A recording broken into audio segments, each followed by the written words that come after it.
Dear students, আমি পুনৰ তোমালোকক এটি নতুন ভিডিঅ'লৈ স্বাগতম জনাইছোঁ। আজি আমি কুৱেশ্যন বেংকৰ এটা টপিক কাৰেক্ট টেন্স আমি আলোচনা কৰিম।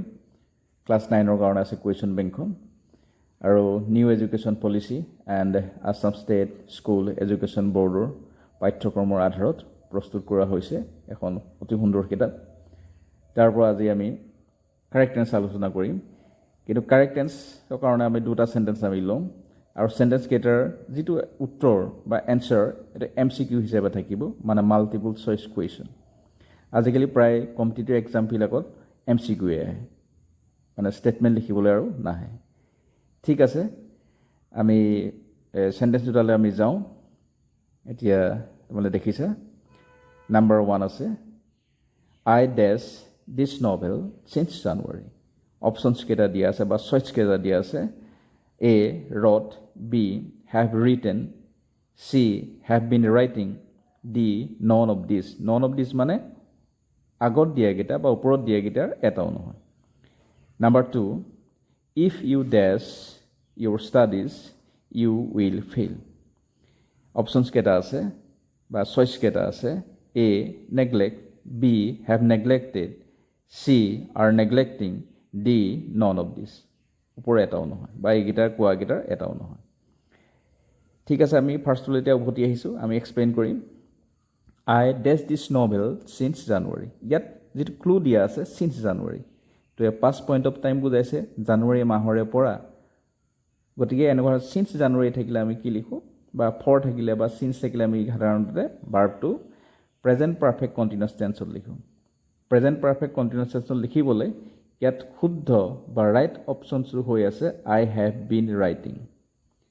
অপশ্যন নাম্বাৰ C বা choice number C, have been writing. গতিকে এইটো প্ৰেজেণ্ট পাৰফেক্ট কণ্টিনিউয়াছ টেন্সত আছে। I have been writing this novel since January. গতিকে ৰাইট ইয়াৰ যিটো অপশ্যনছ হ'ব বা চইচ হ'ব সেইটো হ'ব C হ'ব, I have been writing। মানে তেতিয়া আইটো হ'ব ছাবজেক্ট, হেভ আৰু হেজ তাৰ যিকোনোবা এটা আহিছে, হেভ হৈছে কাৰণ ফাৰ্ষ্ট পাৰ্চন ছিংগুলাৰ নাম্বাৰ, গতিকে আই হেভ। বিনটো তাৰ ষ্ট্ৰাকচাৰৰ পৰা আহিছে আৰু ৰাইট যিটো ভাৰ্ব হৈছে তাৰ ING ফৰ্মটো লিখা হৈছে। গতিকে এনেকুৱা ধৰণৰ ষ্ট্ৰাকচাৰ হ'লে আমি জানো যে প্ৰেজেণ্ট পাৰফেক্ট কণ্টিনিউয়াছ টেন্সত থাকে। গতিকে এই চেণ্টেন্সটো হ'ব প্ৰেজেণ্ট পাৰফেক্ট কণ্টিনিউয়াছ টেন্সত থকা এটা sentence. I have been writing this novel since January. Okay, let's go to the next one.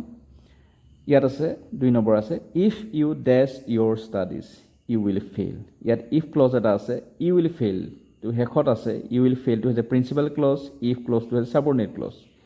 if ক্লজটো এটা কণ্ডিশ্যন দেখুৱাইছে আৰু প্ৰিন্সিপাল যিটো ক্লজ আছে you will fail simple future টেন্সত আছে। you to subject, will oblique shall, তাৰ পৰা will আহিছে, fail to হৈছে প্ৰিন্সিপাল ভাৰ্ব বা ভাৰ্ব, ইয়াত প্ৰিন্সিপাল ভাৰ্ব হৈ আছে। you will fail এইটো হৈছে চিম্পল ফিউচাৰ টেন্স। আৰু ইফ যিটো তোমাৰ ক্লজ হৈ আছে, ইফ ক্লজটো, গতিকে আমি কি হ'ল লিখিব লাগিব, প্ৰেজেণ্ট ইনডেফিনিট বা চিম্পল প্ৰেজেণ্ট টেন্সত লিখিব লাগিব। আমি জানো যে চিম্পল প্ৰেজেণ্ট টেন্সৰ ষ্ট্ৰাকচাৰটো ছাবজেক্ট প্লাছ ভাৰ্ব। গতিকে ইয়াত হ'ব ছাবজেক্ট ইউ আৰু ভাৰ্বটো আমি ইয়াত বিচাৰিলোঁ, নেগলেক্ট দিয়া আছে, গতিকে নেগলেক্টটো আমি ফাৰ্ষ্ট অপশ্যনটো আমি চাইছোঁ। গতিকে ইয়াত যিটো ফাৰ্ষ্ট অপশ্যন বা চইচ দিয়া আছে, চইচ নাম্বাৰ A নেগলেক্ট, এইটো হ'ব এপ্ৰপ্ৰিয়েট বা শুদ্ধ। গতিকে আমি লিখিম if you neglect your studies you will fail. গতিকে ৰাইট অপশ্যনটো A নেগলেক্ট। Thank you. আজি ইমানে আলোচনা কৰিছোঁ। ভিডিঅ'টো লাইক কৰিবা আৰু বন্ধু বান্ধৱীৰ লগত শ্বেয়াৰ কৰিবা আৰু এনেকুৱা ধৰণৰ ভিডিঅ' পাই থাকিবলৈ হ'লে চেনেলটো ছাবস্ক্ৰাইব কৰিবা। Thank U.